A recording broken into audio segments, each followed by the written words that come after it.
Hello viewers, hello friend. उम्मीद है कि आप सब ठीक ठाक होंगे, खैर खैरियत से होंगे।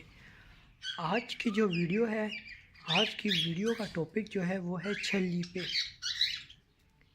क्या हम अपने बर्ड्स को छल्ली दे सकते हैं कि नहीं, और किस तरीके से। तो मैं आप लोगों को बताऊंगा कि आपने कितनी मिकदार में अपने बर्ड्स को देना है। ये देख सकते हैं, मैंने छल्ली के पीस कर दिए हैं, छिलका हटा दिया है। और अगर आप चाहते हैं कि आपकी छल्ली, जिस तरह अक्सर हम लोग ज़्यादा ले आते हैं तो कहते ख़राब ना हो, तो इसका तरीका ये है कि आप इसको ना हटाएं, मतलब इससे कवर मत हटाएं, क्योंकि ये एक हफ़्ते से पड़ी हुई है। इसका ऊपर से रंग ख़राब हो गया है, पर अंदर से ये बिल्कुल सेफ़ है। अगर आप खुली रखोगे तो ये सूख जाएंगी और सख्त हो जाएगी और आपके परिंदे नहीं खा सकेंगे। और मैंने इसको छोटे छोटे साइज़ में कर दिया है, ये बआसानी पैरट्स आपके खा सकते हैं। और आपने ज़रूरी नहीं है कि आपने इसको हद से ज़्यादा डालना है। शुरू में मिकदार इनमें थोड़ी कम रखें। तो चलो मैं आपको दिखाता हूँ। एक बर्तन आप लाजमी फारिग बर्तन रखें जो खाली हो, बिल्कुल बड़ा बर्तन हो, क्योंकि ये जो छल्ली का गंद होता है ये बर्ड्स बहुत बना देते हैं, गंद बहुत बना देते हैं। अब मैं इसमें से 2 लेता हूँ और ये रख देता हूँ। अब ये बर्ड्स आएंगे, क्योंकि इस बर्तन में आप देख सकते हैं कि इसमें मैंने मतलब कैल्शियम भी रखी हुई है और नमक भी रखा हुआ है। अब ये आएंगे और ये खा लेंगे। अब मैं और बर्ड्स के पास भी रखता हूँ। ये कोकटेल का है, पर ये कम खाते हैं, तो इसलिए मैं इनके इसमें सिर्फ एक दाना रखूँगा, एक पीस। फिर मैं और देखूँगा कि अगर ये हो लोग खाएँगे तो मिकदार इसकी कम ही रखता हूँ। अब देख सकते हैं आप, कॉलोनी वाले जितने हैं वो सारे आ गए हैं और बहुत इंजॉय से खा रहे हैं। तो आप ये हर बर्ड्स को दे सकते हैं, ज़रूरी नहीं है कि आप अपने पैरट्स को खिलाएं। आपके पास जौन से भी बर्ड्स हैं आप उनको खिला सकते हैं। अब मैं आपको दिखाता हूँ, मैं अपने और बर्ड्स को भी खिलाता हूँ। अब इसमें से मुझे पता है कि वे फिशर ज़्यादा खाते हैं, तो इसलिए मैं उनके लिए 2 है, क्योंकि इसमें 3 पेयर है। ये मैं इसमें रख देता हूँ, क्योंकि आपने एक इसमें ये नहीं है कि आपने बाहर फेंक देना है, क्योंकि ये लोग गंद बहुत कर देते हैं।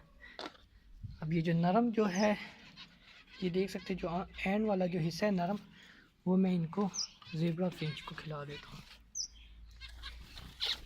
अब इन केज में भी मैंने रख दिए, अब आप देख सकते हैं।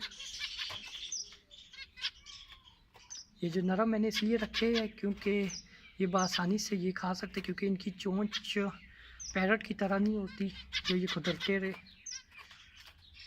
तो आप लोगों ने ऐसा करना है, हफ्ते में तो लाजमी खिलाना है। अगर गर्मियां हैं तो डेली के हिसाब से आपने बिल्कुल नहीं देना, क्योंकि ये गर्म बहुत होते हैं।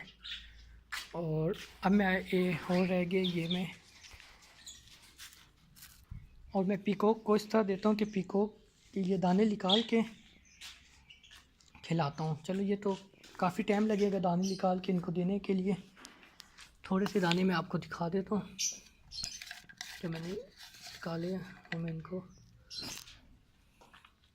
ये देख सकते हैं।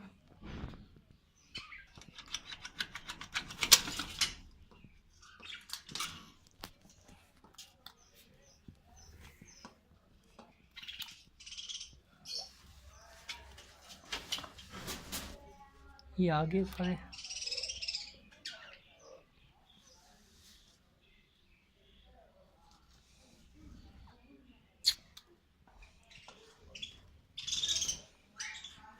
इनको आप पीकॉक को भी खिला सकते हैं। और कॉलोनी में ये फ़ायदा होता है कि आप एक फेंकते हैं तो सारे आ जाते हैं। पीकॉक को आप जब भी दे, इसमें इतना बड़ा रीज़न नहीं बनता पीकॉक के लिए, पर आपने जिस तरह बजरी हो गए, कोकटेल हो गए है, तो ये बहुत नाजुक परिंदे हैं। तो आपने कोशिश करनी है कि इनको अगर एक दिन खिलाते हैं सर्दियों में, अगर एक दिन खिलाते हैं तो एक दिन छोड़ के दूसरे दिन खिलाएं या तीसरे दिन खिलाएं। और जो लव बर्ड्स हैं, लव बर्ड्स को आप डेली भी खिला सकते हैं, रोज़ाना के तौर पे। तो उम्मीद है कि आप लोग को अच्छी तरह समझ आ गई होगी। और ये हेल्दी होते हैं, इनसे ये होता है कि अगर आपको इसका आटा मिल जाए तो वो वेरी गुड है, क्योंकि ये सॉफ्ट फूड होता है। तो जो इनके बेबी होते हैं तो ये अपने बेबी को ईज़िली खिला सकते हैं और उनकी ग्रोथ भी बहुत जल्दी हो जाएंगी।